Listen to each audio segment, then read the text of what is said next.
I be so sick of you niggas, y'all contradicting. I be so bold myself, make you come and fuck me. I feel so ordinary, except when you around me. Treat me like water while you play me out. Arguments, you air me out. Tripping about you.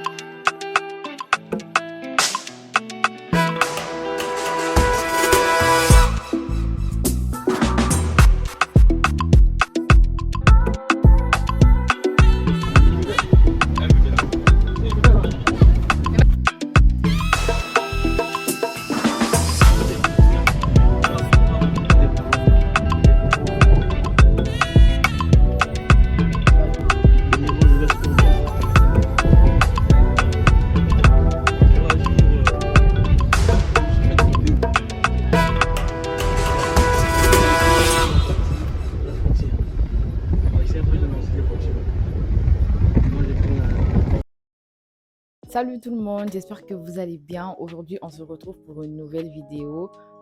Comme vous avez su le voir dans la miniature, c'est self-care et objectif, vision board. Je vais commencer par le self-care. Premièrement, les conseils que je peux vous donner sur le self-care, c'est qu'il faut d'abord avoir des bonnes heures de sommeil. Je vous parle toujours de ça, que c'est super important de dormir tôt. Ne pas avoir un sommeil désastreux en fait. Il faut avoir un bon sommeil en fait. Il faut juste avoir un bon sommeil.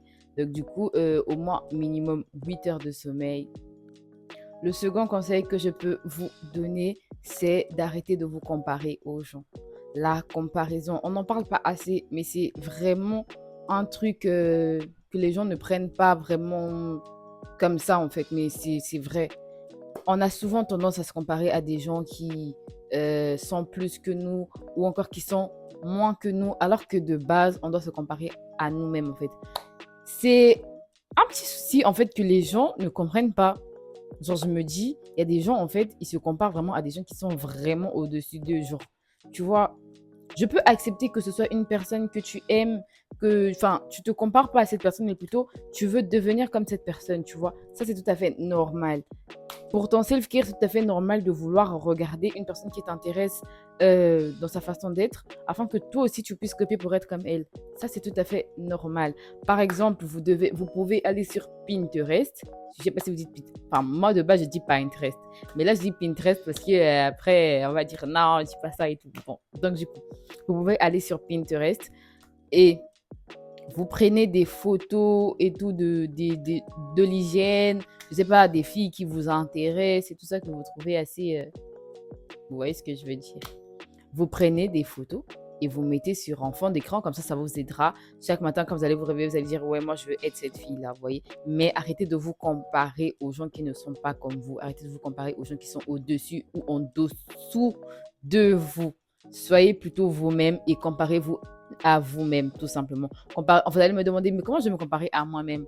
Compare-toi à qui tu étais hier et à ce que tu deviens aujourd'hui. Par exemple, je sais pas, vraiment l'exemple, je n'ai pas d'exemple. Mais regarde-toi hier en fait, regarde-toi hier et regarde-toi aujourd'hui. Tu dis, mais il y a 5 ans, j'étais comme ça, aujourd'hui, je suis devenue comme ça. Fais même seulement l'analyse avec tes anciennes photos. Tu vas voir que, ouais, avant, j'étais comme ça, aujourd'hui, je suis devenue comme ça. Il y a vraiment un glow-up, tu vois. Donc, arrêtez de vous comparer aux gens qui sont plus ou moins que vous, mais plutôt commencez à vous comparer à vous-même. Et ça, c'est une très bonne chose à faire quand on veut se baser sur du self-care. Le troisième conseil que je vais vous donner, c'est d'avoir des mains toujours propres. C'est trop important, les mains propres, les gars. Moi, les filles, parce que là, on va laisser les garçons dehors de ça. Les filles, vous n'êtes pas obligés. Je dis pas que avoir des mains propres, ça veut dire coller des ongles ou avoir des ongles en gel et tout ça. Non, c'est pas une obligation. Mais c'est pas aussi mauvais de vouloir coller ses ongles et tout. Personnellement, moi, c'est un truc qui m'intéresse pas assez, genre, parce que j'ai de très beaux ongles, parce que j'aime trop mes ongles. Donc, en gros, si vous voulez coller vos ongles pour vous sentir mieux, si ça vous permet de vous détendre et tout, faites-le. Faites-le, les gars. Faites-le, mes copines. Parce que là, je dis les gars et tout, mais en soi, sont des filles. Bref, faites. Mais, s'il vous plaît, ayez toujours une bonne manicure. Moi, par exemple, je lime que mes ongles, je les laisse pousser, ensuite je les lime. bah, je les préfère comme ça. Je les préfère comme ça. Et beaucoup de gens me disent toujours, ah, t'as de beaux ongles, t'as de beaux ongles. Donc, du coup, pourquoi je vais mettre des ongles alors que je sais que mes ongles, en fait, déjà, il n'y a pas de débat sur ça, en fait. Donc, voilà. Le quatrième conseil que j'allais vous donner, c'est d'arrêter de prendre autant de sucre. Les produits industriels, les gars, s'il vous plaît, les sucres industriels. On doit arrêter. Parce que j'ai vu un truc, mais je ne le savais pas. Mais les sucres industriels, genre, c'est... Le sucre industriel, en fait, c'est un sucre qui a été transformé. Je crois que vous savez déjà tout ça, vous savez. En gros, vous devez arrêter d'avoir la consommation de sucre tout le temps parce que on ne se rend pas compte, mais dans la majorité des aliments qu'on prend, il y a du sucre. Il y a du sucre. Sans le savoir, on prend des choses très sucrées, vous voyez, qui contiennent du sucre. Même dans les fruits, vas-y, les fruits industriels, il y a des moments où, quand ça passe, je sais pas, ils veulent mettre ça dans des cartons et tout ça, ils ajoutent des sucres. Et vraiment, les gars, les gens, parfois, ils se posent des questions sur comment je fais pour avoir autant de boutons, j'ai trop de boutons sur mon visage, ou encore ma peau, elle se gaspille tout le temps, et tout ça. Peut-être que c'est le savon que j'utilise, peut-être c'est le gel de douche que j'utilise, peut-être c'est. Vous voyez, on vous dit toujours plein de choses et tout. Il y a des gens, ils ont des boutons, vraiment. C'est peut-être pas parce qu'ils se disent, mais pourquoi j'en ai autant comme ça? Alors que parfois, c'est juste à cause des choses qu'ils consomment tout le temps. Il y a des choses que nous consommons sans le savoir qui gaspillent notre peau, qui détruisent notre santé. Donc, les gars, s'il vous plaît, faites attention à ce que vous prenez, faites attention à ce que vous mangez, s'il vous plaît. Faites vraiment attention à ce que vous prenez et à ce que vous mangez. C'est super important de savoir ce qu'on consomme, ce qu'on met dans notre bouche. On va pas tout le temps être là, je veux prendre ça, je veux prendre ça, je veux prendre ça, je veux prendre ça, je veux prendre ça, sans pourtant savoir, en fait, est-ce que c'est bien pour moi? Est-ce que c'est mauvais pour moi? Il n'y a rien de mal à vouloir prendre des choses parfois qui, on sait qu'ils sont mauvais, mais que ce ne soit pas une habitude en fait pour vous. Faites-le en fait par moment, vous voyez, juste pour vous faire plaisir. Mais ce n'est pas des trucs que vous devez prendre tous les jours, tous les jours, tous les jours. J'espère que vous avez compris ce que je veux dire. Ensuite, la prochaine chose que j'ai à dire sur le vision board. Déjà, je vais vous expliquer c'est quoi le vision board. C'est le tableau de vision. Vision board, tableau de vision, voilà. Bon, qu'est-ce que je peux vous dire? C'est que là, en fait, c'est quelque chose qui nous permet... En fait, je ne sais pas par où commencer pour vous expliquer, vous voyez. En mode, j'étais sur un truc de motivation. Je regardais une vidéo de motivation et tout. Je sais que ça vous paraît bête parce que tout le temps, quand on regarde des vidéos de motivation, on est d'abord motivé au même moment. Et à la fin, genre 2-3 jours, une semaine après, genre la motivation, elle s'en va. Mais j'ai compris pourquoi ça se passe comme ça. Et laissez-moi vous expliquer, en fait. Là, ce sont déjà... Enfin, je vais bien vous expliquer, vous allez mieux comprendre et tout. En gros, là, je vais vous parler des objectifs que vous devez avoir au cours de l'année. Parce qu'on a commencé l'année et je me rends compte que j'avais pas d'objectif, en fait. Genre, dans mon année, je me suis dit, je vis juste, en fait. Pour moi, en fait, tu vis juste. Alors que c'est normal, normalement, une personne doit avoir des objectifs pour une année. C'est tout à fait normal. On doit toujours avoir des objectifs à se fixer. On ne peut pas rester là tous les jours et attendre, enfin, un réel changement sans rien faire, en fait. Je ne sais pas si vous comprenez. Mais je me suis dit, voilà, en fait, je vais me fixer des objectifs. Et beaucoup de gens vont se dire, mais tu te fixes des objectifs alors qu'on est en avril. Alors que j'ai vu une vidéo qui dit qu'il ne faut jamais penser qu'il faut se fixer des objectifs juste en début d'année. Et ça, c'est l'erreur vraiment très humaine. Genre, les gens, ils attendent le début d'année pour se fixer des objectifs, alors qu'on peut se fixer des objectifs à n'importe quel moment, en fait. Donc là, on est en avril. Et surtout, j'ai oublié de vous dire excellent mois d'avril. Bah, je suis désolée pour ça. Excellent mois d'avril à vous tous. Et voilà, je reprends de ce que je vous racontais de ça. Bref, donc en gros, on doit se fixer des objectifs. Et moi, je ne vais pas vous dire, par exemple, quels objectifs je vais me fixer cette année parce que je préfère garder ça privé. Comme ça, si une fois ça fonctionne en fin d'année, genre je vais vous dire qu'est-ce que j'avais fixé pour moi et qui a vraiment fonctionné. Vous voyez ce que je veux dire? Mais je vais vous donner quelques idées, quelque chose à faire pour atteindre vos objectifs. Voilà. En gros, la première idée que je vais vous donner, c'est d'abord de savoir pourquoi vous fixez un objectif. Parce qu'on ne se fixe pas un objectif juste comme ça. Quand on se fixe un objectif, c'est vraiment pour l'atteindre. Et on doit savoir pourquoi on le fixe. Par exemple, je vais vous donner une idée, enfin, un exemple. J'aime bien dire idée, hein, un exemple d'objectif. Par exemple, là, je veux avoir mon bac. Je veux avoir mon bac. Ça, c'est mon objectif d'année. C'est tout à fait normal. Je suis en classe de terminale, je veux avoir mon bac. Ok. Qu'est-ce que je dois faire pour avoir mon bac? Je dois lire les leçons. Ça veut dire que ça, c'est un système. C'est, comment je veux dire? Pour moi, j'appelle ça système. Mais en gros, tu peux dire que c'est, comment on appelle ça? Une routine. Qu'est-ce que tu dois faire pour avoir ton bac? Ça veut dire que tu dois réviser tes leçons. On est d'accord? Tu peux pas avoir ton examen sans connaître quelque chose. Tu dois réviser tes leçons. Tu dois comprendre tes cours. Tu dois te fixer des heures de sommeil. Et ça, c'est important, hein. Les gens vont croire et tout, avoir le bac, c'est juste être là, genre je dors pas la nuit et tout ça, nanana, parce que je fais l'examen. Non, mon gars, tu dois dormir. Parce que c'est important. Pour comprendre déjà quelque chose, pour comprendre un cours, tu dois avoir le cerveau qui est en place pour le comprendre. Parce que si ton cerveau n'est pas en place, tu ne pourras jamais comprendre le cours, en fait. Disons, dis-toi que tu as sommeil, tu vas en cours. Comment tu veux comprendre le cours alors que tu as sommeil? C'est impossible. Disons que en plus, imagine, tu fais un cours d'histoire. Tu as sommeil. Au lieu de comprendre, toi, tu vas quoi? Tu vas dormir. Tu vois? Donc, le sommeil, d'abord, il est très important. Ensuite, on doit se fixer des systèmes, des routines. C'est-à-dire que chaque matin, peut-être, je vais me réveiller à 5 heures pour commencer ma lecture. Je vais finir à 6 heures pile, comme ça, je vais me préparer pour aller à l'école. Chaque soir, quand je rentre, je vais lire peut-être à 21 heures. Comme ça, je finis à 22 heures et à 22 heures, je vais me coucher. Ça, c'est peut-être une routine que tu peux avoir tous les jours. Mais ceci n'empêche qu'il y a des choses que tu vas essayer de faire et qui ne vont pas fonctionner. Ok, on est d'accord, mais il ne faut pas se dire que vas-y, j'arrive pas et tout. Par exemple, moi, bah, à l'école, j'arrivais pas à comprendre les mathématiques. Ça, c'est une chose que toutes les personnes de ma famille savent. Genre, moi, les maths, c'est... On a un problème, en fait. Genre, vaut mieux que je fasse physique-chimie que je fasse maths. Je n'ai jamais compris les maths. Mais ceci ne m'a pas empêché d'avoir mon examen. Vous voyez? En gros, qu'est-ce que je vais vous faire comprendre par là? Il y a des choses peut-être que vous n'allez pas aimer. Par exemple, comme j'ai dit, j'aime pas les maths.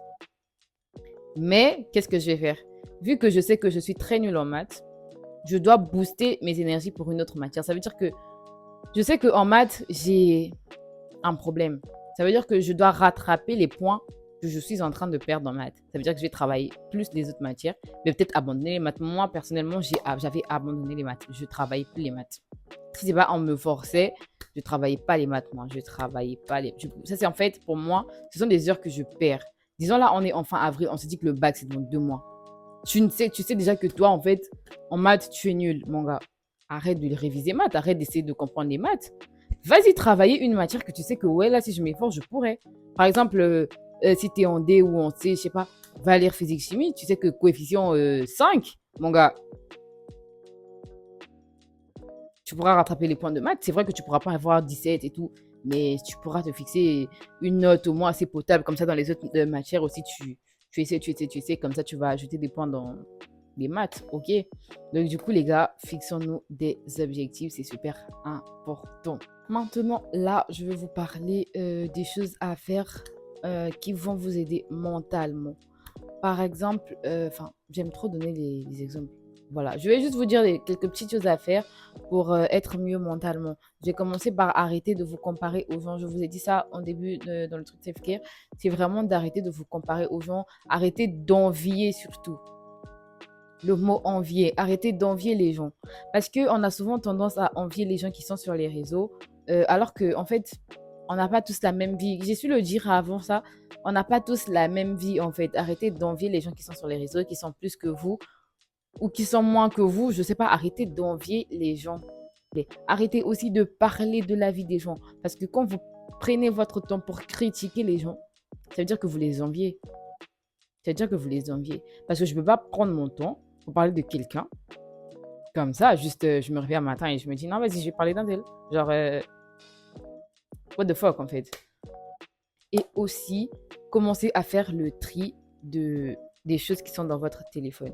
Beaucoup de gens se disent, ouais, et tout, j'ai la photo de ci, la photo de... Par exemple, je vais prendre un exemple assez bête. Genre, par exemple, tu as des photos avec tes anciennes copines, je vais dire, tes anciennes copines, vous avez eu des problèmes et votre amitié est finie. Et tu gardes encore vos photos pour dire que, ouais, ce sont des souvenirs, je me souviens encore quand on était amis et tout ça.